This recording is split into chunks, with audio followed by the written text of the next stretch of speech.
Jett, hey, congratulations on your new film, Shaman. Thank you so much. It's awesome that it's out and everything is everyone's seeing it now. I'm so happy.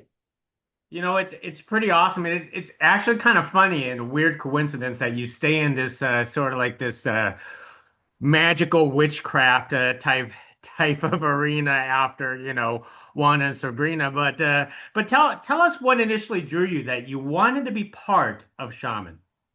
I got the audition, I remember, and the audition scenes were fun. I think there was two of them. One was pretty just baseline. The other I got to be, scary, even will try to be.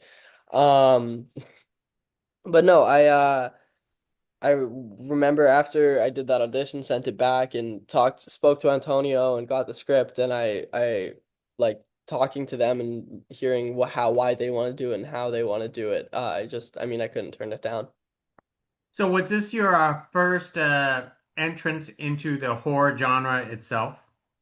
No, actually, I when I was young, I did The Boy, which was a movie about like a doll, Boy Brahms, and then I did another psychological thriller, and I've done a couple horror TV shows. This is my first like I don't know slasher really, where you really get to see that like possessed, demon, scary, just classic horror for sure.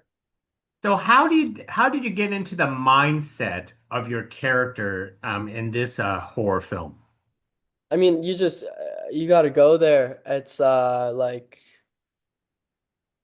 in your head, you have to be you just have to get rid of everything else and just, especially like in those possessed, scary scenes, you actually have to, be scared and feel that. You're not just doing it. There's like, you just bring whatever out of you, like from deep down and just bring that like raw emotion and raw like fear and whatever it is out to create that performance. Is it easy for you to kind of separate yourself to enter into like these characters that is far, far different from you? Yeah, I mean, in like big emotional scenes, uh, when you're doing those and you're doing these characters that are like, yeah, polar opposites to you, it's sometimes can be kind of hard. But I think I'm pretty, this one, like the set and the film and the people, the crew and everything, it was such just a wonderful atmosphere. So it was pretty good to be okay. Now you're in this film, you're also not afraid to get down and dirty. Talk about that. Yeah, for sure. I mean, throughout the film, you see, I'm once you see me possessed, there's these like exorcisms, and you're just going there. I really enjoy. Like, I hate watching horror films, but I love doing them. And so like getting to like really scream and like just like pour everything into it. It's really fun and I'm excited to see it come to life in this finished product. I've spoken to a lot of people who play possessed characters on film, on screen, and they get into a lot of preparation in order to build up to get into those really intense scenes. Did you have to do any preparation yourself? Um, Maybe for the vocal cords. But yeah, I don't know. I kind of just do it like I get in my head. You take a couple minutes and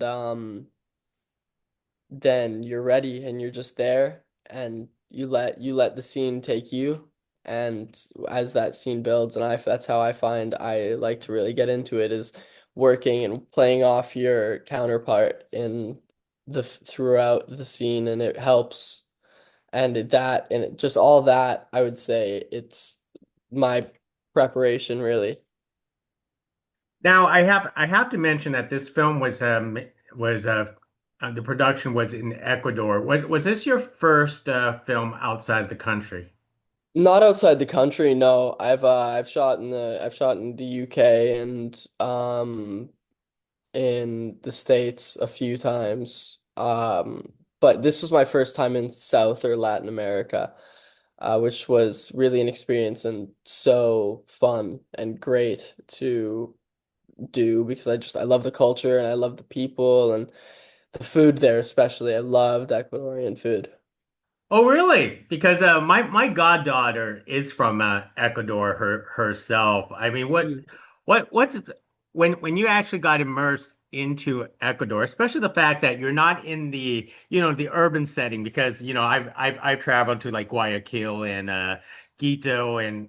and Esmeralda, but you were in a more remote location, the indigenous parts of Ecuador. What was that like? Yeah, I saw a lot of the country. I was in Quito and this smaller town, Riobamba.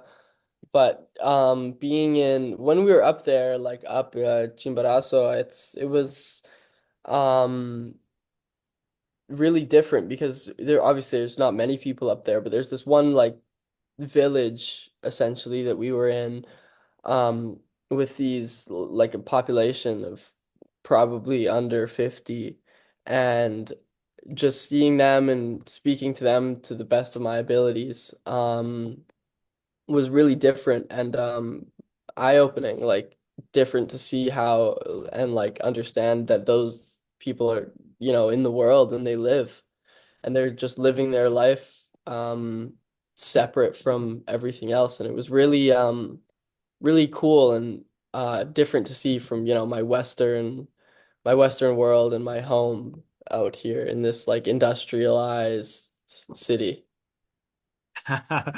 Most excellent. And Jed, I do have one last question for you, because since you were in Ecuador for quite some time and got immersed into the culture, I have to ask, did you try cuy? Cooey. That's the guinea Is pig. that the guinea? Yeah, okay. No, but I saw it a few times. And I mean, maybe if it was offered to me, I would have, but I did not go out of my way to try it. I tried a lot of other like local and authentic Ecuadorian foods, and we also had like some fantastic catering, but I I didn't, no. That's too bad, but it sounds like you someday you will return back into that lovely country again. Oh, I would I need I must of course I will be back at some point. Well, Jet, thank you very much for speaking to us about Shaman. Your performance is mesmerizing, so thank you very Thank you much. so much. That's a high compliment. I appreciate that. Thank you. Nice to meet Hey, you. nice to meet you.